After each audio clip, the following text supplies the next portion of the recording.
Mesdames, Messieurs, bonsoir, bienvenue pour cette édition. Des messages de félicitations sont encore parvenus au chef de l'État à l'occasion de la célébration de la fête de l'indépendance du Togo. Ils émanent de Yingluck Shinawatra, Premier ministre de Thaïlande, Paul Biya, président du Cameroun, Ali Bongo Ondimba du Gabon, Nawaf Al-Ahmed Al-Jabir Al-Sabah, prince héritier du Koweït, Marie-Louise Calero Preka de Malte, Ellen Johnson Sirleaf du Libéria, David Johnson du Canada.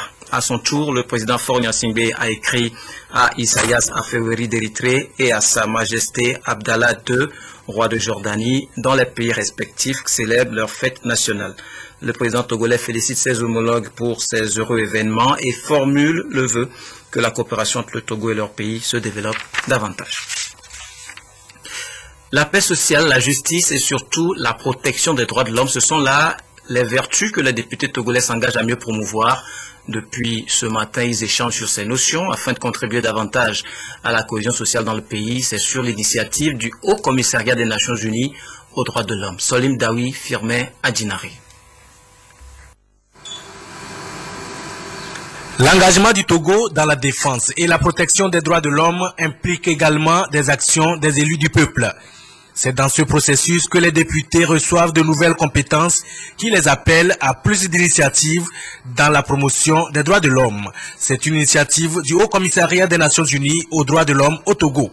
Bon, les objectifs de cette séance de sensibilisation des députés de l'Assemblée nationale, c'est par rapport à notre obligation de soutenir les institutions togolaises, c'est ça ça fait partie de nos mandats, de soutenir les institutions togolaises, le gouvernement, l'État et la société civile à connaître mieux les droits, les obligations qui sont contenues dans tous les instruments signés et ratifiés par le Togo, et aussi ce que le Togo devrait faire pour être à jour avec nos obligations nationales et internationales pour le respect des droits de l'homme. Donc aujourd'hui, nous sommes là avec les députés pour échanger, pour rappeler des fondements, les principes, les valeurs, les doctrines, si vous voulez, des droits de l'homme, pour réfléchir sur les mécanismes. Cette rencontre d'échange va permettre à la représentation nationale de revisiter l'ensemble des principes, les différents mécanismes de protection, surtout le rôle et la responsabilité des députés dans la promotion de ces droits de l'homme. La présente séance d'information est une occasion privilégiée de renforcer les capacités des députés de la présente législature, en l'occurrence les membres des différentes commissions parlementaires, en vue de permettre à notre Assemblée nationale de jouer pleinement son rôle et d'aider avec efficacité le gouvernement à relever les différents défis qui se posent à notre pays. L'Assemblée nationale s'affirme donc comme un partenaire des acteurs en charge de la protection des libertés individuelles. L'État a en effet l'obligation et la responsabilité de protéger les droits de l'homme en créant un environnement favorable et, si nécessaire, en établissant des mécanismes de protection afin de préserver la jouissance de ces droits. En la matière, les parlementaires ont une responsabilité essentielle. Façonner de manière appropriée le cadre de promotion et de protection et suivre l'évolution de la situation des droits de l'homme. En effet, notre mission de député et les prérogatives qui y sont attachées nous permettent de nous saisir des droits de l'homme et d'en faire l'une des priorités de nos actions. La session de formation des députés sur la question de protection et de promotion des droits de l'homme revêt une importance dans la construction d'un État de droit. Après la société civile, le secteur privé, la série de formations initiée par les États-Unis à l'endroit des acteurs locaux a ciblé ce jour les entreprises. Celles-ci devront à compter de maintenant adopter certaines normes de qualité et de compétitivité pour contribuer à l'éligibilité du Togo au programme Millennium Challenge destiné à octroyer des fonds sous forme d'aide aux pays en voie de développement, mais sur des critères sélectifs. Dodo Wari, Rachel Aoko. Le Togo prépare son éligibilité au Millennium Challenge Corporation. Les comités sectoriels et les points focaux en charge du suivi des indicateurs d'éligibilité du Togo au MCC s'activent. Au nombre des acteurs impliqués dans ce processus, le secteur privé appelé à jouer un rôle important dans les efforts stratégiques du gouvernement pour l'adhésion du Togo au MCC. À ce deuxième jour, les acteurs du secteur privé définissent leur implication dans les mesures prises par les autorités togolaises pour renforcer les réformes économiques. Le Millennium Challenge à compte, pour être éligible à cela, il faut remplir des critères. Et l'un de ces critères, c'est également la qualité, la facilitation des affaires au niveau de la construction, au niveau de l'obtention du permis de construire, au niveau de la rapidité et de l'existence de l'expertise technique pour accompagner les opérateurs économiques, puisque tout ceci concourt à la bonne économie. Selon les résultats issus des évaluations effectuées l'an dernier, le Togo a affiché une amélioration considérable d'un certain nombre d'indicateurs. Création d'entreprises, politique fiscale. La voie est donc toute tracée pour le Togo d'être éligible au MCC. Je suis optimiste. On a vu beaucoup de progrès, mais on a vu des choses comme les élections de 2013, l'ouverture de l'Office togolais des recettes. On a ouvert cette one-stop shop pour ouvrir les entreprises ici. Et tout ça sont des indicateurs de progrès positif. Alors je vous encourage, tous les Togolais, de continuer à pousser parce que je pense que vous êtes presque là. Les autorités ont manifesté un engagement ferme à travailler à l'éligibilité du Togo. Le Togo, donc, ayant pris cette décision politique au plus haut niveau, travaille à remplir les critères. Le Ghana et le Bénin bénéficient déjà de ce programme qui fournit des ressources pour développer le secteur des infrastructures comme le port, le pont, la route, l'électricité, l'eau potable. Des réalisations qui assurent une croissance économique durable et donc la réduction de la pauvreté. Le ministre de la Planification, du Développement et de l'Aménagement du Territoire effectue une tournée à l'intérieur du pays. C'est pour dynamiser les commissions et comités de développement et de l'aménagement du territoire au niveau des régions.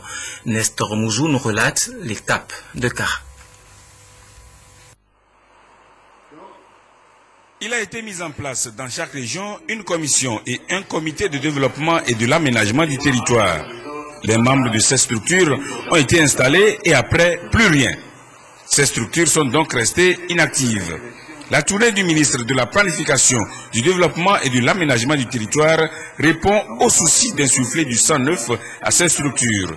Ici, c'est l'étape de la région de la Kara. Je voudrais indiquer que la commission est une commission présidée par le gouverneur aujourd'hui. C'est le préfet des chefs-lieux qui préside la commission. Et les comités sont des structures techniques qui préparent les dossiers à l'adoption des commissions. Depuis la mise en place de ces structures, elles n'ont pas véritablement fonctionné. Or, nous savons qu'on a besoin de coordonner la planification et la programmation des actions de développement et leur mise en œuvre dans les régions pour que nous puissions arriver à un développement équilibré de toutes les régions. Et donc, le rôle de ces commissions et comités est vraiment primordial. C'est pour ça que, sur instruction du chef de l'État, nous voulons réveiller ces structures. La visite du ministre de la Planification, du Développement et de l'Aménagement du Territoire à Kara lui a permis de faire d'une pierre deux coups. Avant la rencontre avec les membres de la commission et du comité régional de développement et de l'aménagement du territoire, il a échangé avec le personnel relevant de son département en poste dans la région de la Kara. Le ministre Semondi a voulu avoir une idée des difficultés auxquelles ses agents font face. À la fin des échanges, le ministre a remis du matériel de communication à la direction régionale de la planification. Ce matériel a été acquis dans le cadre de l'appui à la stratégie de communication du PATCM, programme d'assistance technique ciblé multisectoriel, programme financé par la Banque africaine de développement. L'aéroport international Gnassingbé Yadema de Lomé, certifié conforme aux normes de l'OACI.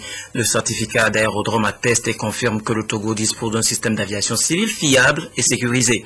Le précieux document a été remis ce matin à la SALT par l'Agence nationale de l'aviation civile, Carmen Madjiakabo. Ça y est, l'aéroport international Gnassingbé Eyadema dispose désormais d'un certificat d'aérodrome, un document qui lui confère une assurance en matière de sécurité et de sûreté dans la gestion du trafic aérien. Ce certificat va prouver à tous les usagers que l'aéroport international Gnassingbé Eyadema est un lieu sûr où les gens peuvent prendre leur vol et voyager en toute sécurité. Le processus de certification de cet aéroport a suivi les 5 phases réglementaires. Aujourd'hui, le Togo est le premier pays de la zone ASECNA à avoir franchi toutes ces étapes pour être conforme aux spécifications de l'Organisation de l'aviation civile internationale, OACI. Notre objectif, c'est 0 accident d'avion et nous le maintenons. Nous avons travaillé patiemment. Nous avons fait des exigences, nous avons fait des contrôles, nous avons été l'objet des audits. Le dernier passage, c'est le COSCAP UEMOA. Il faut avoir aussi des accords entre la CELT et la SECNA, entre la CELT et la SALT et la SENGE, entre la SALT et la BTL. Tout ça, ça a pris du temps. Au jour d'aujourd'hui, nous avons rempli toutes les conditions et maintenant nous sommes fin prêts pour faire cette certification. Selon les normes de l'OACI, un certificat d'aérodrome est exigé si la masse maximale au décollage des aéronefs qui fréquentent le dit aérodrome est supérieure à 2750 kg. Cette certification, valable pour 3 ans, fait du site aéroportuaire de Lomé une destination sûre et crédible. La compagnie Énergie électrique du Togo rappelle à l'ordre les comptables de l'administration publique. Lourdeur administrative, lenteur de procédure et finalement retard dans le règlement des factures. Le fournisseur d'énergie électrique demande plus de diligence dans le paiement de ce qui lui est dû. Prudence Zissou. La compagnie Énergie électrique du Togo, CET, est de plus en plus confrontée à des difficultés dans le recouvrement de ses créances auprès de l'administration publique. Une situation due essentiellement au retard ou à la lourdeur des procédures d'engagement des factures d'électricité par la comptabilité publique. Sur les 7,8 milliards de dotations faites par l'État cette année pour payer les consommations d'électricité de l'administration centrale, seulement 2 milliards sont prêts à être payés par le Trésor public. La société entend corriger cette lenteur à travers ses échanges avec le comptable de l'administration publique. Ceux-ci sont appelés à faire preuve de plus de promptitude dans le règlement des factures d'électricité. Nous avons organisé cet atelier de sensibilisation pour voir avec les comptables quels sont les goulots d'étranglement. Qu'est-ce qui empêche lorsque le comptable reçoit une facture de consommation d'électricité, pourquoi cette facture-là n'est pas rapidement engagée et mandatée pour que la société rentre dans ses fonds. Nous pensons qu'à la fin de cette journée de réflexion, nous allons arriver à trouver des solutions à tous les problèmes qui se posent de façon à ce qu'il y ait une célérité dans le paiement des factures. Pour ces comptables, c'est une initiative louable qui les incite à plus de rigueur dans les procédures. Je pense que c'est une bonne initiative et nous prenons toutes les dispositions afin que nous aussi nous répondions à nos responsabilités en tant que comptables pour que le partenariat puisse continuer. Nous voulions aussi que ces journées-là comme ça se répètent afin que peut-être ceux qui vont venir après nous, eux aussi soient bien outillés. La CET entend désormais récupérer à temps ses créances aussi bien auprès de l'administration publique que dans les entreprises et chez les ménages afin de faire face de façon efficace à ses obligations.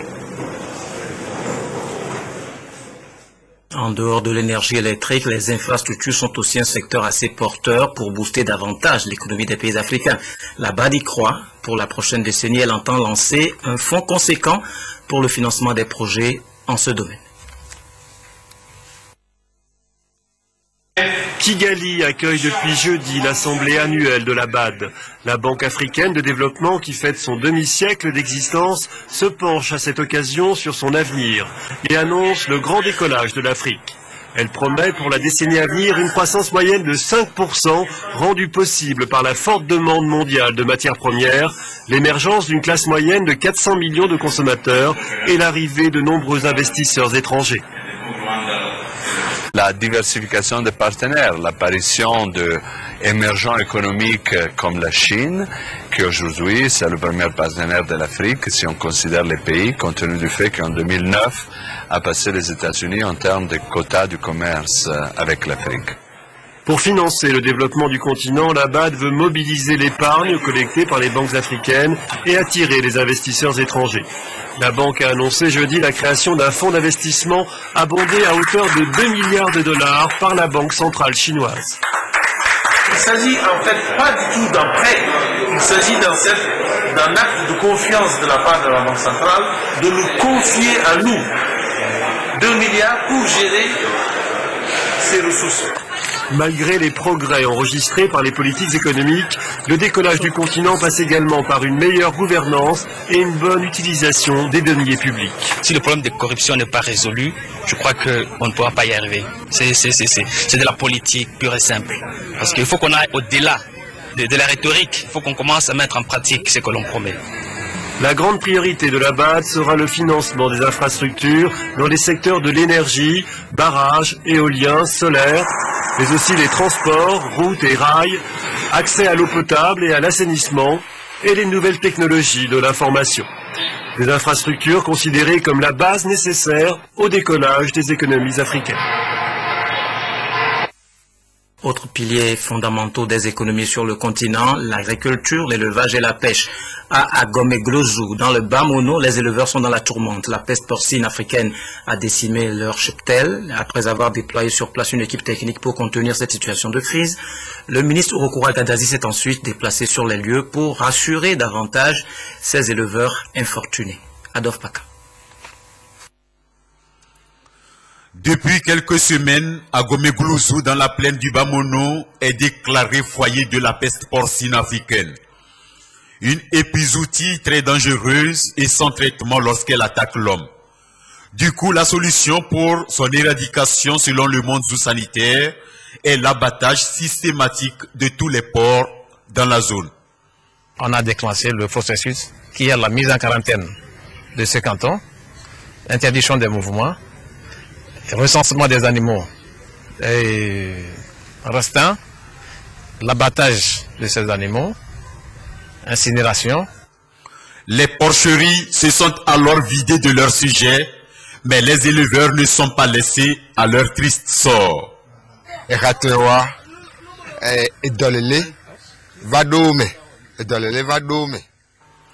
Lorsque la maladie est survenue, ils sont arrivés, ils sont tout abattus. Je suis d'accord pour l'opération d'abattage. Si je ne suis pas d'accord, je ne suis pas un bon éleveur.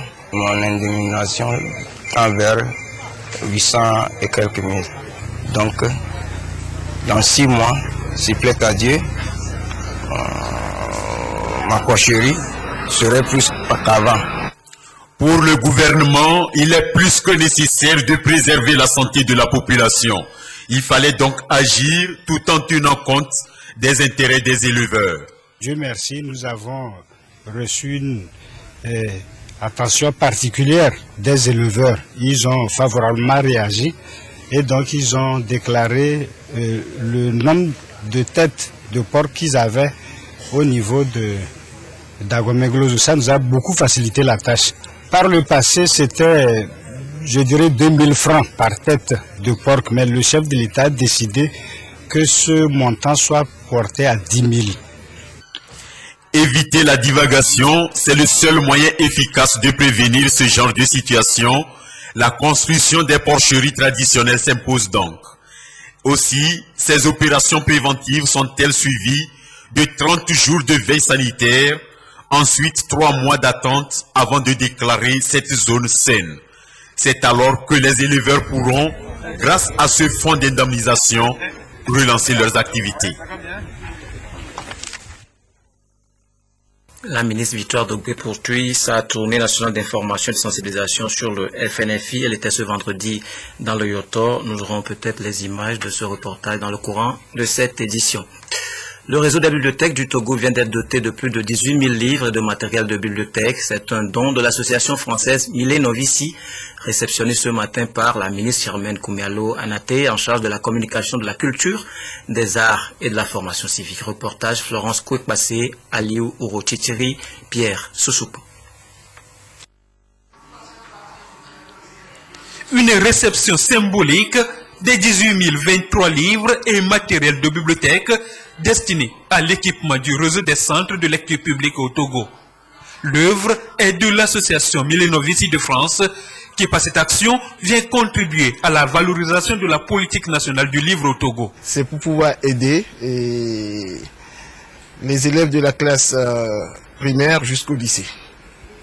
Et je pense qu'il y a même une partie qui serait même destinée aux bibliothèques de l'université de Kara. L'association Milé Novici a travaillé avec la collaboration de Madame la ministre de la Culture et des Arts pour que ce don de 18 000 ouvrages puisse arriver au Togo.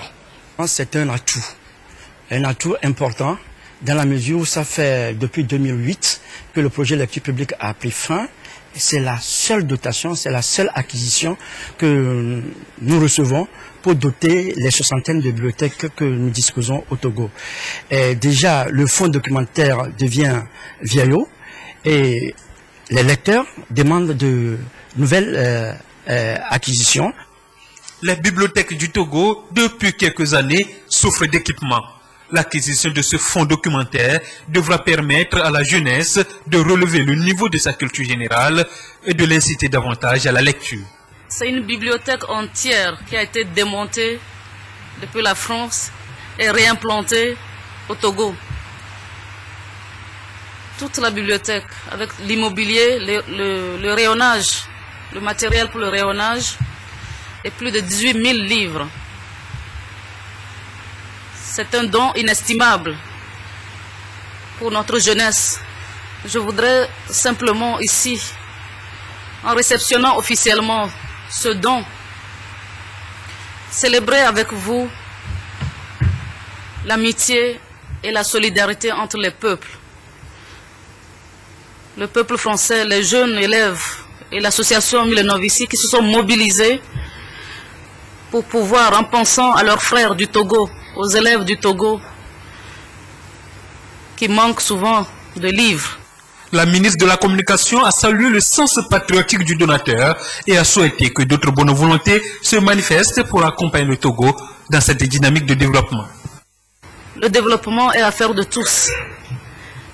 Et il est heureux de constater que tous les Togolais, où qu'ils soient, dans quelque coin du monde qu'ils soient, qu'il y a de plus en plus cette prise de conscience que nous devons tous œuvrer pour accompagner la politique de l'État vers un développement social et économique durable. Dans les prochains jours, ces ouvrages seront répartis dans toutes les bibliothèques publiques du Togo. Au-delà de l'éducation, l'association Milé Novici de France intervient aussi dans le domaine de la santé, la sécurité et bien d'autres encore. Les experts en gestion de catastrophes révisent le système national de coordination relatif aux sinistres.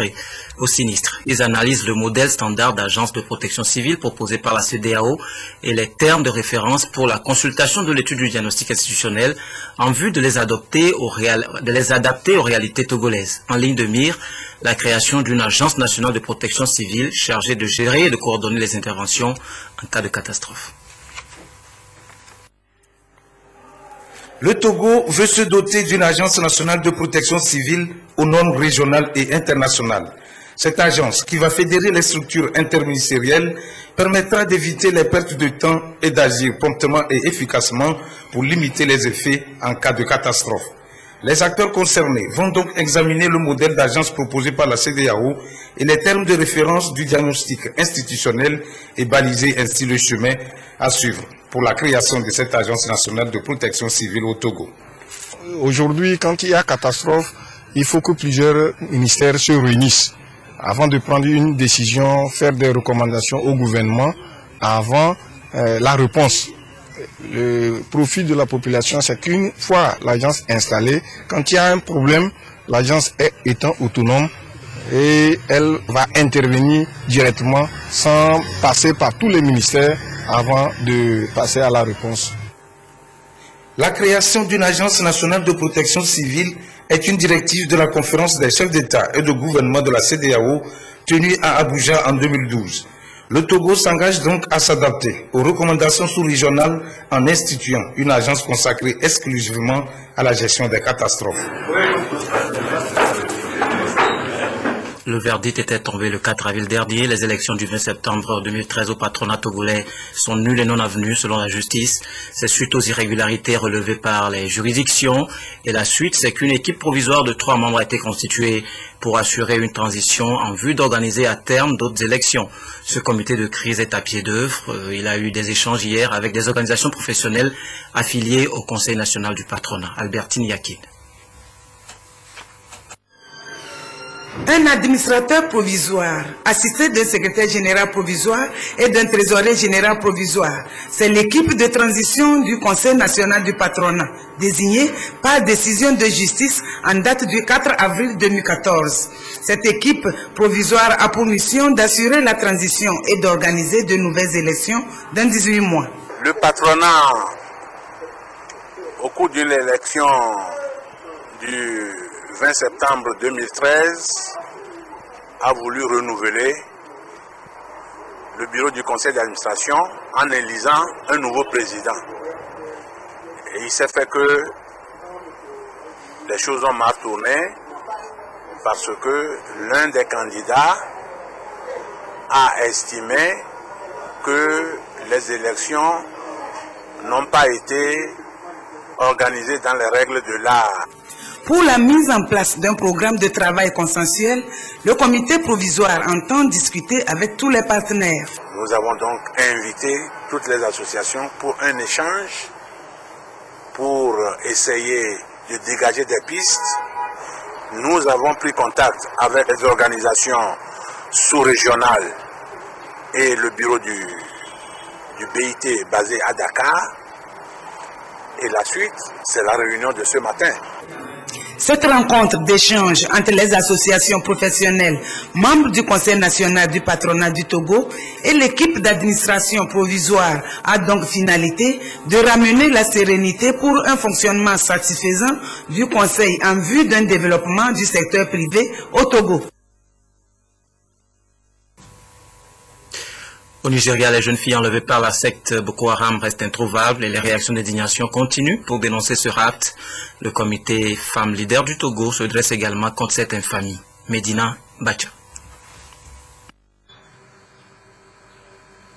Les femmes leaders haussent le ton suite à l'enlèvement de plus de 200 lycéennes par le groupe extrémiste Boko Haram le 14 avril dernier. Ces femmes s'insurgent contre cet acte et réclament la libération sans délai de ces jeunes filles. Nous sommes venus ici pour exprimer notre indignation face à l'enlèvement de 235 jeunes filles nigérianes qui étaient à l'école, qui ne demandaient qu'à s'instruire, qu'à étudier. En tant que mère, en tant que femme, c'est indigne. C'est nous dire encore que la femme est reléguée à un rang inférieur. La femme est devenue un objet de manipulation, un objet dont la politique, c'est pas mal. Il faut qu'on commence par penser que la femme est un être à part entière, au même titre que l'homme, qu'elle a droit à tout ce dont les hommes ont droit. Et donc, au nom de cette liberté et au nom de ces droits-là fondamentaux qui sont des attributs de l'homme, on doit les respecter, on doit le respecter en la femme. Et toutes les religions, qu'elles soient chrétiennes, musulmanes, et ce sont des religions qui prônent la paix. On ne peut pas comprendre qu'au nom d'une religion, qu'on puisse kidnapper des jeunes filles. Femmes, mères et leaders d'opinion, elles joignent toutes leurs voix pour porter haut ce message de solidarité. Elles ont aussi exprimé leur soutien aux efforts consentis par le gouvernement nigérien et ses partenaires internationaux en vue de retrouver ces filles et leur redonner la joie de vivre. La fin des journées portes ouvertes sur les musées, c'est demain. Ces sites touristiques constituent une source archéologique riche en renseignements sur le passé, au même moment qu'ils contribuent à l'essor du tourisme. Adolphe Paca.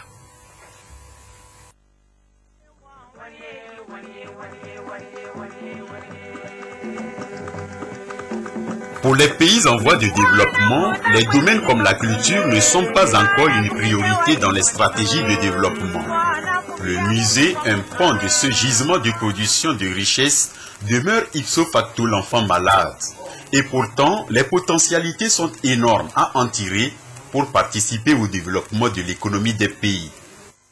Ça nous permet de développer ou bien d'améliorer ces connaissances, tout ce qui se trouve au musée qui constitue notre patrimoine historique, culturel, artistique, que nous avons essayé de regrouper au musée. En partant de ça, partant de ces recherches, on peut faire mieux pour le développement de ce pays. Même l'éducation a une partie au musée. Comment ça se faisait notre éducation traditionnelle? On avait une éducation, on éduquait les enfants bien avant l'arrivée de la colonisation. On faisait la médecine avant la colonisation. La preuve, si vous allez là-bas, vous avez trouvé des objets, des plantes, les graines, avec qui nos parents guérissaient les malades. Longtemps réduit à une simple structure où sont rangés des objets du patrimoine matériel et immatériel, les musées doivent s'adapter aux nouvelles donnes de gestion qui aujourd'hui font d'eux des endroits vivants, attrayants et qui doivent avoir un impact notable sur la croissance économique. Dans l'économie, le musée peut être un élément touristique qui peut donc attirer des touristes qui viennent donc visiter et connaître par exemple l'histoire ou bien alors le passé glorieux d'un pays. On peut aménager dans le cadre du développement local des musées s'il y a donc des objets donc, de la région, des collectivités, et ça participe au développement local donc, des pays. Parce que dans les régions, dans les collectivités locales en général, on peut donc avoir beaucoup d'éléments, collectionner beaucoup d'éléments qu'on peut donc exposer pour le public. C'est l'histoire de chaque peuple qui se construit là, de façon pérenne, d'où la nécessité de veiller à enrichir les collections. Il faut que l'on acquiert régulièrement d'autres objets. Si le financement était assez conséquent, on pouvait renouveler l'exposition, on pouvait acquérir de nouvelles collections pour enrichir ce que nous avons ici. De l'existant, si on le retravaille bien, il va répondre aux aspirations. Les musées de Louvre et de Quai Branly, par exemple en France, constituent des sources de richesse pour l'économie de ce pays. Et puis la musique togolaise André, l'artiste Finiki spécialisé dans le folklore local, a tiré sa révérence dans la fine fleur de l'âge.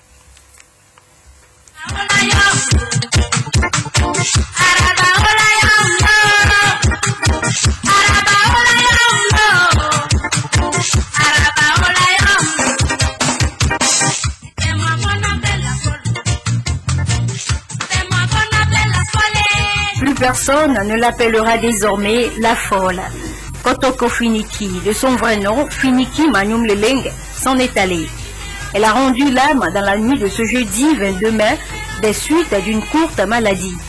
Dès qu'ils ont appris la triste nouvelle, parents, amis et mélomanes ont afflué dans la maison mortuaire. Tous inconsolables devant cette immense perte. Grande perte en effet, car Kotoko Finiki était une reine. La reine du Kamou, une danse traditionnelle typiquement kabière, dont elle s'est faite le porte-flambeau.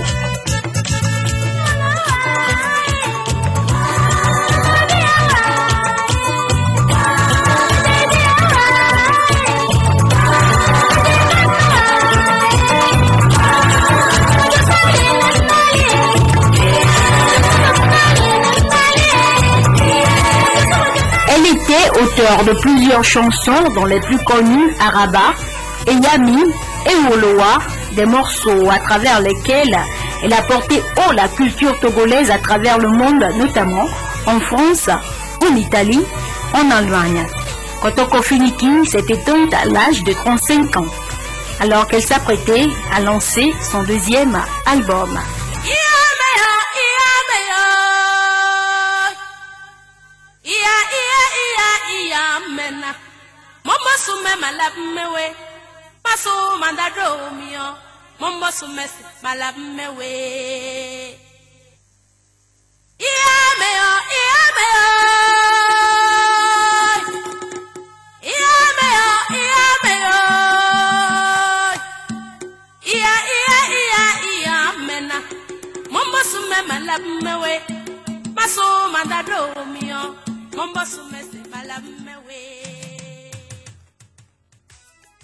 Paix à son âme. À l'occasion de la fête des mères qui aura lieu le 25 mai prochain, le ministère de l'Action sociale, de la promotion de la femme et de l'alphabétisation souhaite une très bonne fête à toutes les mères. Afin de leur rendre hommage, la ministre invite chaque citoyen à poser ce jour-là un geste concret de reconnaissance à leur endroit pour tous les sacrifices consentis. Ensemble, célébrons le courage et la détermination de ces femmes ordinaires qui jouent un rôle extraordinaire dans l'édification de notre pays. Signé la ministre de l'Action sociale, de l'alphabétisation, de la promotion de la femme. Et puis, comme je l'annonçais en titre, la ministre du Développement à la base de l'artisanat, de la jeunesse et de l'emploi des jeunes, Victoire Tomega Dogbe, poursuit sa tournée nationale d'information et de sensibilisation sur le Fonds national de la finance inclusive, FNFI. Elle était ce vendredi dans le Yoto et s'est entretenue avec les populations bénéficiaires. Voilà, nous reviendrons plus en détail sur cet élément dans nos éditions de le mai. Merci de nous avoir suivis. Au revoir.